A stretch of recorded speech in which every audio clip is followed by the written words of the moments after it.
that this whole mentality of top of funnel, middle funnel, bottom funnel, it's gone. You need to forget it.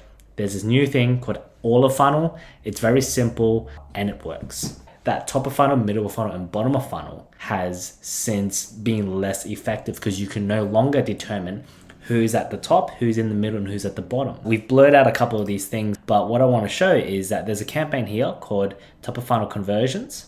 And what you can see here, it's been running, it's spent about $1,000 or so, $50 a day, and cost per purchase around $91. Now, this is a skincare brand selling a product for about 20 to 30 bucks. So, you know, $20 to $30 AOV, $90 cost per purchase, definitely not viable. There's different targeting here, lookalike audience, interest-based, and broad. And within these specific ad sets, there's multiple different types of ads, all varying in spends, and also you know, only a few actually getting purchases. You can see here, this is the top of funnel, supposedly cold prospecting, getting purchases at $47, $92. Now, this is what I call a fail, right? It is not hit critical mass. It hasn't gotten any purchases. It's not effective. It's not working, right? There's also this other campaign, middle of funnel, remarketing audience, supposedly targeting people that have engaged with the ads but not purchased, people been to the website, things like that. Again, no effectiveness, spent a bunch of money, frequency is, you know, still pretty low, but again, still not working, not getting any purchases. Now, the interesting thing here is if you look at the spends and $1,000 basically, you know, $1,200, cost per purchase $91 or so between these both these campaigns, maybe only 12 purchases. If you look at this one here, the naming convention is a little bit off, but in this one campaign, it's just one campaign targeting everything. And if you actually look at the targeting for these ad sets, there's no targeting at all, right? If you go into it, there's no interest. There's literally 18 to 65, all genders and Australia. There's no targeting at all. Yet we're getting purchases at $4.69 with only $18 spent. And this other one, this control and the winners, it's getting $7.96 per purchase and it's spent $541. So how has it spent half of the budget that this entire campaign over here has spent, but it's gotten 5 times the number of purchases? So you see here, $1,000 in spend, 12 purchases, $91 cost per purchase.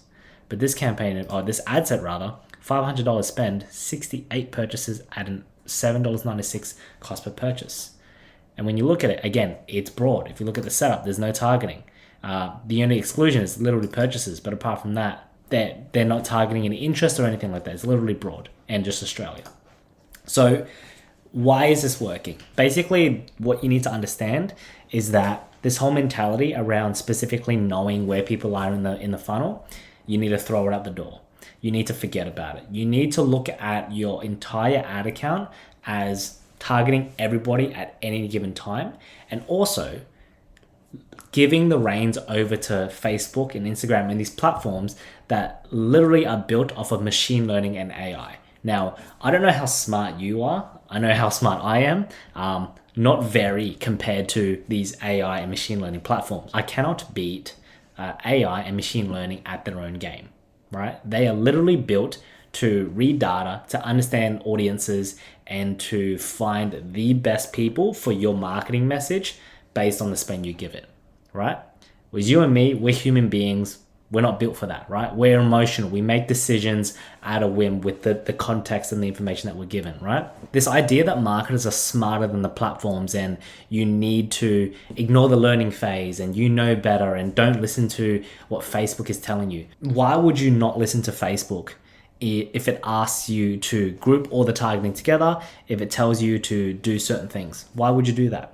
If the platform that is built on machine learning and AI is literally telling you that this is the way it needs to be, why wouldn't you just listen to it, right? Are you smarter than the platform? Are you better? Did you build it? No. So just give the machine what it wants. And what it wants is as much creative freedom, in the sense of what the platform wants is freedom to dictate where your marketing message from your copy, creative, and your offer goes to in terms of the audience. There's an entire pie of your audience, right? And in this pie, there are your customers at any given point. If you target an interest or group people into different campaigns, what you're essentially doing is that you're in this pie, you're getting like a circle and you're just stabbing it in the dark and hopefully you're getting customers. What we're doing with broad and just one campaign is we're saying, hey, everybody's my customer, but you, Facebook, just find it. Find my customers. So it looks at everybody and then narrows it down slowly rather than going at a spray and pray approach where you're just going after one segment at a time. And the way you do that is basically have one campaign, no targeting, and in your ad sets, no targeting as well, but group your ad sets based on different themes. So you see here, this is the Emily UGC. So it's one type of angle for your creative. And then you also have another angle, which is like your control, your winners. So anything that is doing well, you promote it into this ad set. And then you might have another ad set that targets another angle. So grouping everything into one, what it does is that it actually expedites the learning process. You put all the budget into one campaign and then Meta would do its job and then find you the best audience for your marketing message, your copy, your creative, your offer, your landing page, everything. And in that way, it serves a few purposes. One, you don't need to manage it as much. Two, you're giving Facebook what it needs. And three, you get way better learnings, way faster, you get way better results, and then you can scale that way.